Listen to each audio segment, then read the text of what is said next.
Welcome to the first ever Outkast Wrestling Revolution event. This is Rise.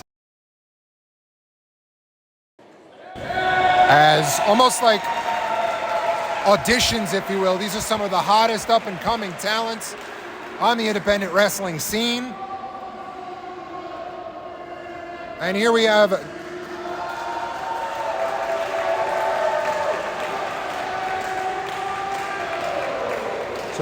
Dante Farmito coming to us from my home stomping grounds of New York City. Absolutely, and Dante told me in the back that it's his first time here in Connecticut, so he's very excited to be here. And let me tell you what a way, for better or worse, to make an entrance here, Alex. Absolutely, that war paint he's got on, a fearsome sight to his opponents. Dante Farmito, I am actually familiar with him, of course, promoting shows in the Bronx myself, a product of the WWX training school on Hoffman Street in the Bronx. Shout out Arthur Avenue, the real Little Italy of New York. Some folks will tell you it's in Manhattan. That is a lie. As we await the next entrant into this triple threat matchup. Well, while we're waiting, Alex, what can you tell the people watching at home about Dante? I mean, I'm not very familiar with him. This is my first experience watching him in the ring. I'm very excited. So what can myself and the fans be looking forward to? A lot of high-flying, fast-paced offense, mixed with that street-smart toughness, that brawling that you can only get when you're cut from a New York City cloth. And now we got the next entrant in this match coming out.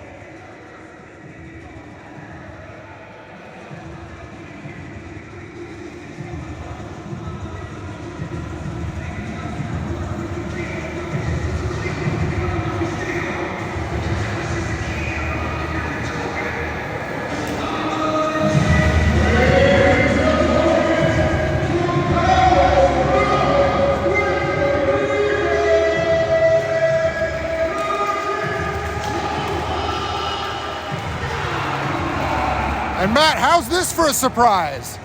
This is a big surprise. Johan Nara was a champion here at the previous incarnation of Outkast Wrestling Revolution. He got injured, unfortunately, had to vacate it, but now he is back. He is ready for action.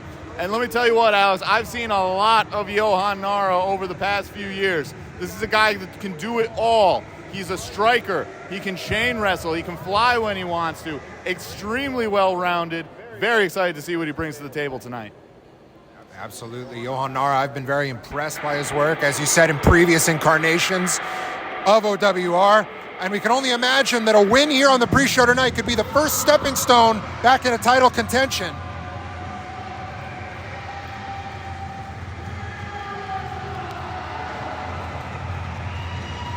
And we've got the final competitor coming to the ring, Alex. This is the man known as Paradox. He's a bit of a mercenary from what I understand. He goes to the highest bidder and he goes to destroy who is ever in front of him. And let me tell you, I gotta wonder if he's gonna be an anti-hero or if he's gonna be a villain here tonight. Asking the hard-hitting questions as always, Matt DeCourt. We can see the Paradox is bringing some energy to the ring already. Absolutely, and that's the kind of thing he does. He's a very high-intensity, highly athletic, high-speed individual. He flies all over the ring. We got a woo coming from the audience here. They are excited. I am excited. And we are underway. Bell has sounded and this triple threat pre-show matchup is officially underway. But Paradox doesn't necessarily seem all too eager to enter this contest. I spoke too soon. All three men, oh, never mind. I was going to say they're all kind of looking at each other, and it looks like Nara is going to be the recipient of a 2-on-1 onslaught here to start. Well, this makes sense. Nara, of course, arguably the biggest threat in this matchup, physically and also in terms of his credentials. As we said, a former champion here in the previous incarnations of OWR. But it looks like Johan Nara might be taking an early advantage in this matchup as Paradox ducks the insecurity, and Dante Farmito gets all of it. Big pump kick from Nara. And that's the thing about Johan Nara. There you see the strikes that I mentioned not too long ago. He is getting fired up, and now it looks like he's going to choose to fly. Tope suicida to Dante. Taking out Dante Farmito right there. And another one for Paradox. We are starting off hot here at Rise. Absolutely we are, Alex. So nice. Johan Nara had to do it twice, one for each competitor that he is facing off against. Here's the cover now. 1, 2, not so much. Dante Farmito able to get in and break up that pinning predicament. And now putting the boots to Johan Nara, New York style.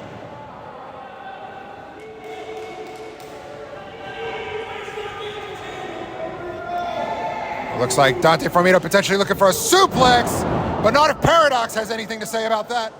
That was a beautiful maneuver from Paradox. Killed 2 birds with 1 stone. You know, not actually killed, but you get what I'm saying, Alex. That was a headshot nonetheless, but Dante Farmito with the disrespect. And I know that we're on a basketball court here, but this is looking more like a hockey fight right now. Absolutely, it is no holds barred, chops, punches, all kinds of strikes being exchanged between these two individuals. European uppercut for good measure by Paradox in the corner. Paradox absolutely laying in those strikes. And you saw that extra momentum on that Irish whip into the corner. And you see Dante there reeling, and now the headlock locked in right in the middle of the ring, but now Nara's back at it. He does not want to lose here at the debut OWR event. Big knife edge chop from Nara. Bringing Paradox out of the corner. Big face full of turnbuckle right there for Paradox. And Johan Nara now has his pickings here between these two competitors. Big Uranagi from Nara. And now what's he got for Paradox? Let's see, spins him around, and 1 for Paradox as well into the cover. 1, 2. And Johan Nara tried to pin both opponents at once. And that was a smart tactic there. Why pin one when you can pin them all? But unfortunately, it didn't work out that well. But let's see what he's got here. It looks like he's going for the legit DDT. But Paradox able to turn it around. A big right hand right across the face for Nara. Literally crumbled him. But what a knee coming from Dante, my goodness. Dante Farmito standing tall. Target sighted, big hip attack, followed up by a Superman punch to Nara. These 3 individuals are leaving nothing to be left on the table. They are throwing everything they have at each other, trying to make a name for themselves right here at Outkast Wrestling Revolution. Dante Farmito looks like he's going to the high rent district. What could he be looking for here? Big frog splash. But looked like Nara was able to roll out of the way. fortunately, no one was home on that, and it looks like Paradox now trying to reap the benefits. Does there with that slap to the chest, and now just a blatant choke almost, and another one. What's going to happen here? There's that big Lucha Libre offense as Paradox takes Johan Nara off his feet. Big rebound clothesline. Thought Paradox was going to go for the cover there, but it's actually Dante coming in. Beautiful twisting neck breaker stunner. I don't know quite what that was, but it was dang sure effective, Alex. Some very innovative offense there from Dante Farmito. And there could be setting up for that legit DDT. And Johan Nara plants him. And this is usually lights out. And once again, it is.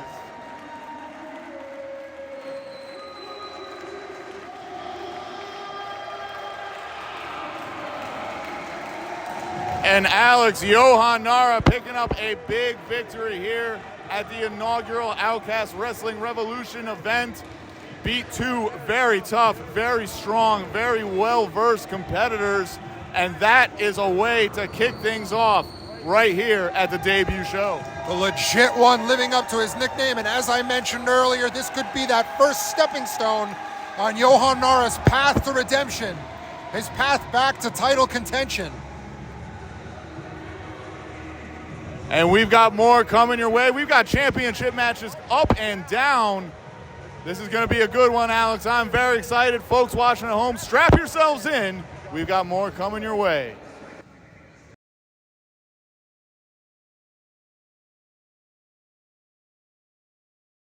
One of the owners of Outkast Wrestling Revolution, Cindy Hart, now making her way to the ring. Always a pleasure to see Cindy out here. Let's see what she's got in store for the OWR faithful.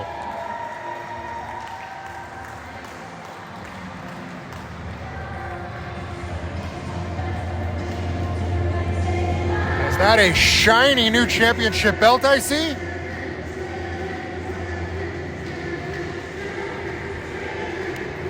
Another beautiful looking championship here at Outkast Wrestling Revolution. Always been a big fan of the white leather strap. I don't know about you. I mean, it makes me feel some kind of way, Alex. This is a PG show, so I'm not going to go there, but I think you can figure it out. So,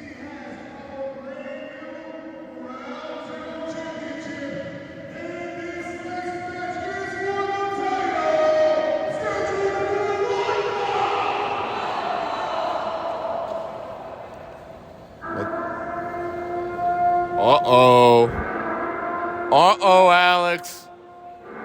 We just saw a new championship belt be unveiled here. The Ground Zero Championship. And it looks like there's a Savage who wants to stake claim to it.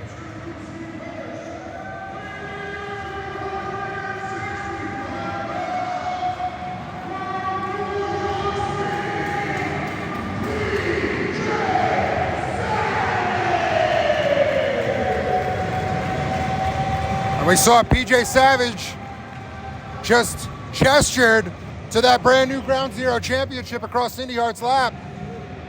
That's what it's all about.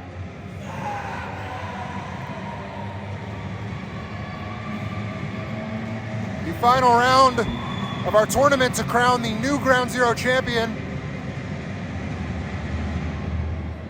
And let's see who is going to have to face the Savage for the Ground Zero Championship.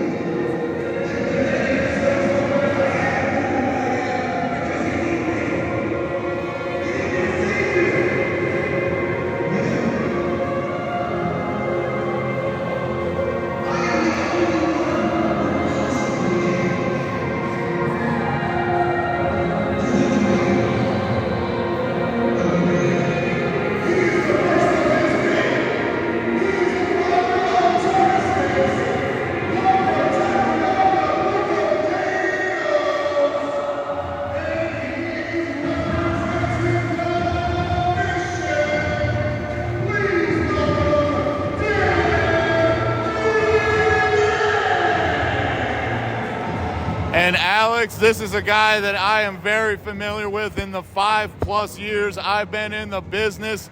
This guy has been a staple just about everywhere I've been, and there's a reason why. I don't agree with his mission, I don't agree with his message, but the fact remains that when it comes to being in the ring, this guy knows how to get it done. Of course, I'm talking about Dan Da Man.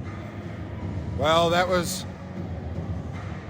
quite the rub you gave Dan Da Man, Matt DeCourt, but I'm not sure if the fans here at UConn Avery Point agree with you.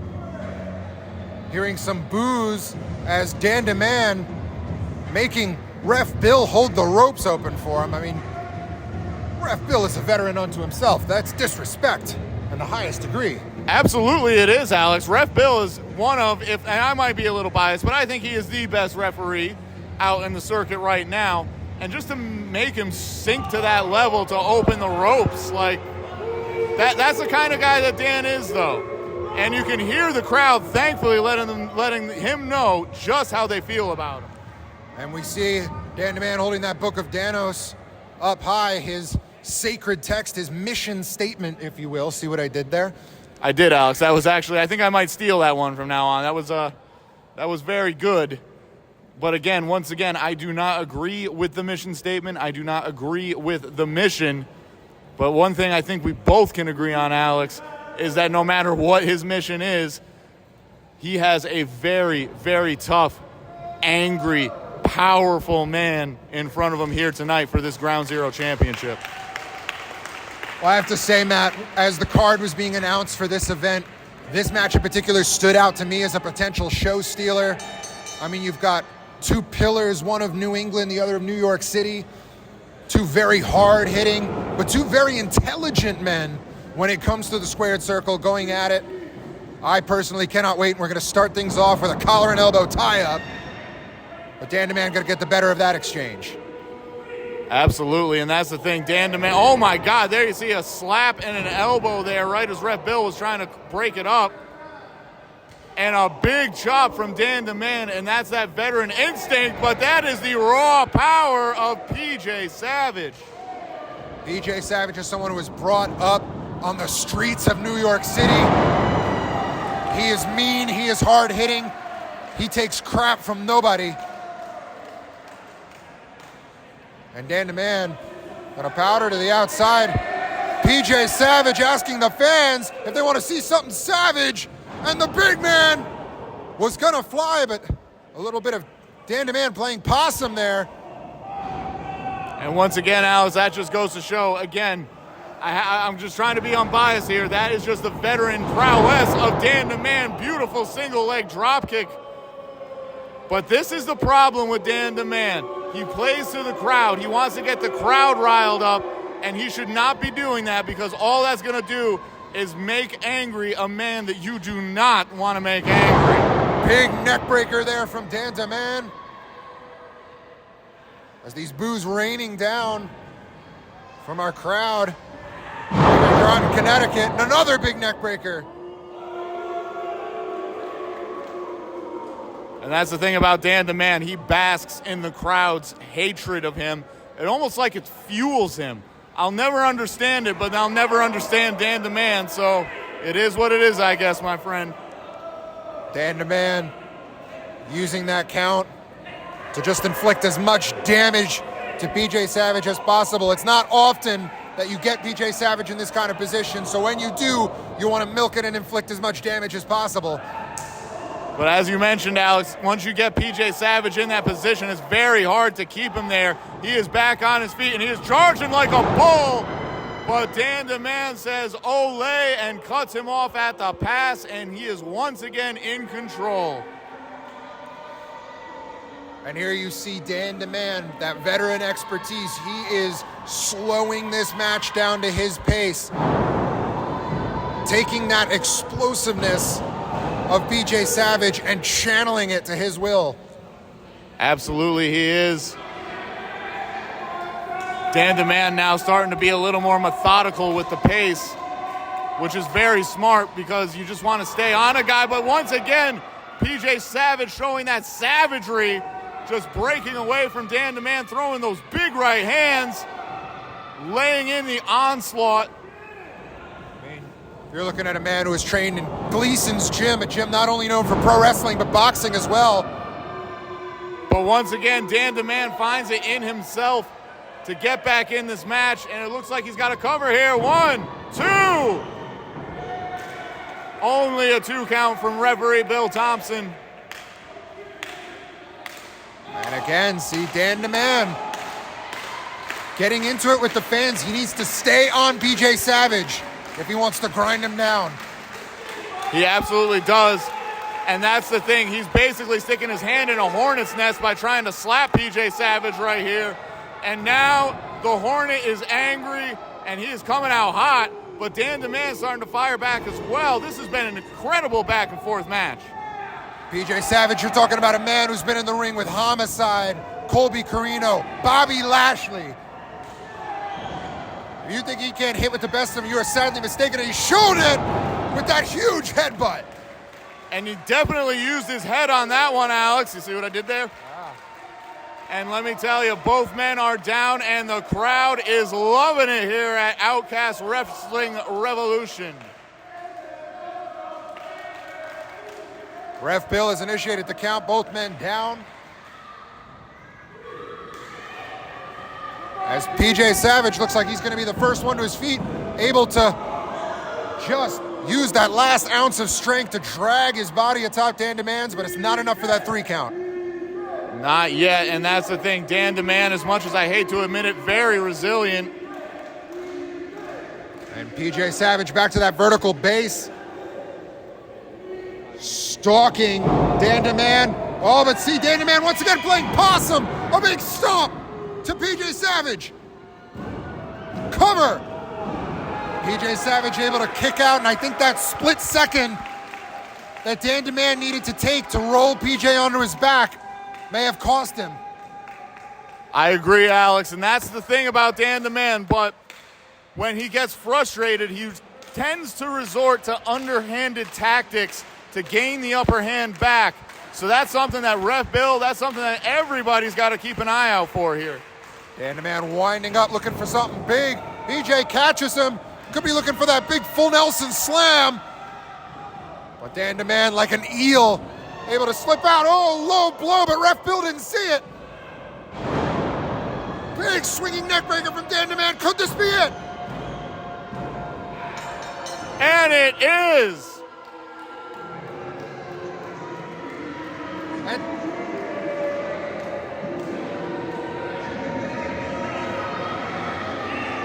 Well, wait a second. Wait a minute. Cindy Hart calling for a microphone. What's going on?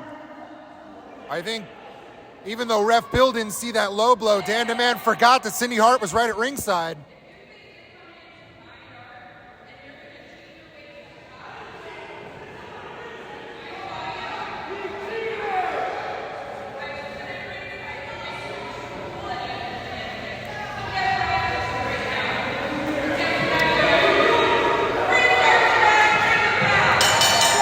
Development from Cindy Hart, restarting the match. I'm glad somebody caught that. And Dan DeMan, right where PJ Savage wanted him, and PJ just damn near split him in half. Oh no, wait a second. Only a 2 count, but a very close 2 count there. I can't believe it was only a 2 count. I don't blame the timekeeper for mistakenly ringing the bell there. That would put down most individuals. Dan DeMan able to get that shoulder up off of pure instinct alone. Huge frog splash from the middle rope by PJ Savage. Can he capitalize? I would say that's a bullfrog splash with the way that looked. They came crashing down. 2, no, still, my God. The resiliency of Dan DeMan. And listen, say what you want about those nefarious tactics of his, but Dan DeMan has that fighting spirit. He is a professional wrestler, true and true.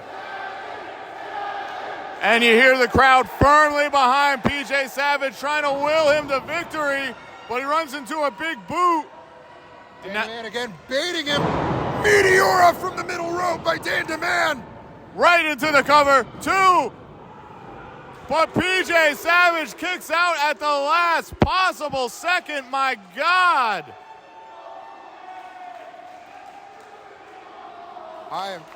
This is awesome chance. Filling the halls, filling the rafters of the Avery Point Campus Athletic Center. As a man from Jacksonville usually says, justified this is awesome chance for dang sure. This match has been absolutely incredible, and whoever wins this is absolutely going to deserve that brand new Ground Zero championship. And Dan DeMan almost looks like he's in a trance right now, yelling at Cindy Hart about it. Well, you have to imagine the frustration setting in for Dan DeMan. If that huge Meteora wasn't enough to put PJ Savage away, what is? And I don't think yelling at him is going to solve anything. And it sure as heck did, and Savage counters the Shazam. Oh, exploder suplex from PJ Savage. That's a new one. And now PJ's got Dan DeMan right where he wants him. Setting him up for that big drive-by knee. And there's that white light, connects. And this has got to be it, folks. 2, 3, we got a new champion.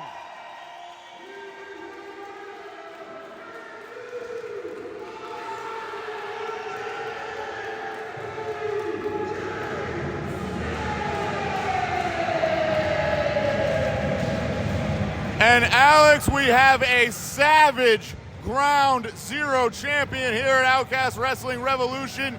He took everything Dan DeMann threw at him, legal or otherwise, in a wrestling context, and he came back strong.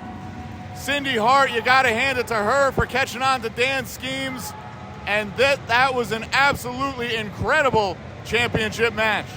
All's well that ends well. The Savage era here at OWR has begun. Cindy Hart and the faithful here at OWR are absolutely loving it. I'm loving it. Alex Aceta is loving it. And we're sure whatever comes next from PJ Savage is not going to disappoint.